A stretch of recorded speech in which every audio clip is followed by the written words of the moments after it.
আসসালামু আলাইকুম গাইস।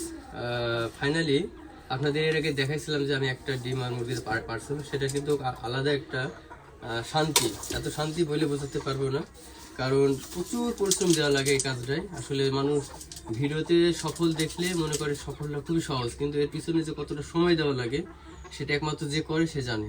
তো আসলে পরিশ্রম করলে যে সফল হওয়া যায় বা মহান আল্লাহ পাক কিছু দেয়, এটা কিন্তু সম্ভব। ঠিক আছে, পরিশ্রম করলাম আমি কিন্তু 3টা মুরগি দিয়ে, তারপর একটা মুরগি মারা গেছে মহান আল্লাহ পাক, তারপর 2টা মুরগি ছিল, তারপরেও কিন্তু আমার আল্লাহ পাক বরকত দিয়েছে। তারপর আমি আরো 2টা কিনে আনছি, তারপরে এই মনে করেন যে আরো 3টা কিনছি, টোটাল আমার 7টা মুরগি। তো মহান আল্লাহ পাকের রহমতে 7টা মুরগির ভিতরে একটা মোরগ আর 4টা হচ্ছে ডেগি বলে। তো এই ডেগির ভিতরে মনে করেন যে আল্লাহর রহমতে এখন 4টা মুরগিতে ডিম দিছে। সেই ডিমগুলা উঠাবো, সেই বাস্তব যে সফল হওয়া যায় চেষ্টা করলে, সেটা হচ্ছে আপনাদেরকে আমি দেখানোর চেষ্টা করব। একটু আমি ক্যামেরা আলাকে বলবো যে আমি ডিমগুলো উঠাবো, সেগুলো আপনাদের দেখানোর চেষ্টা করবো। তো গাইজ দেখেন যে পরিশ্রম করলে সফল হবে। তো একটু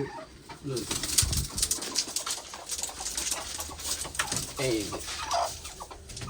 গ্যাস ডিম, এটার মজাই আলাদা। একমাত্র মানে ডিম উঠানোর যে একটা কি তৃপ্তি, সেটা যে পরিশ্রম করে সে বোঝে কতটা পরিশ্রম। আরো আছে সাইডে,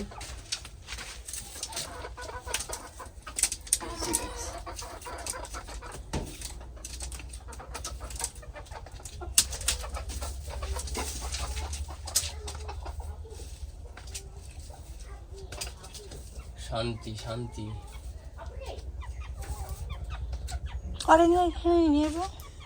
অনেক শান্তি গাইস।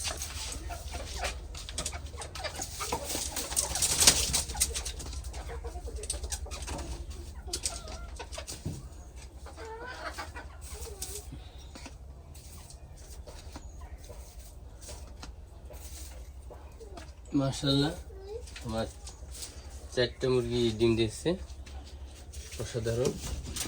আজকে এখানেও আপনার 3টা দিয়েছে। ঠিক আছে, এই যে মনে আল্লাহ পাক কতগুলো ডিম দিয়েছে। ঠিক আছে, এই জন্য খুবই ভালো লাগছে গাইস। হ্যাঁ, আপনাদেরকে এই যে সফলটা দেখতেছেন, এবার প্রচুর পরিশ্রম করা লাগে, সময় দেওয়া লাগে। সময় দেওয়ার পরে কেন পরিশ্রম সম্ভব একমাত্র। ঠিক আছে, দেখা যাচ্ছে ভিডিওতে যে কোনো জিনিস সফলতা খুব অল্প সময় মনে হয়, কিন্তু এটার পর পিছনে প্রচুর পরিশ্রম মানে সময় ইনভেস্ট করা লাগে। তো গাইস এই জন্য কি পরিশ্রম করবেন, ইনশাল্লাহ সফল হবেন। এবং আপনার এর ভিতর অনেক কিছু শেখার আছে। মুরগি লালন পালন করতে হলে কিছু কিছু জিনিস আছে আপনার ফলো করতে হবে, যেমন মুরগি ঝিমাচ্ছে কিনা, তারপরে তার মলগুলো আপনার চুনা চুনা আকারে হচ্ছে কিনা, বিভিন্ন ধরনের খেলনাগুলো আপনার ক্ষতিগ্রস্ত হয়ে যাবে। তো গাইস আজকে এটাই ছিল, কেমন হলো অবশ্যই আপনি জানাবেন।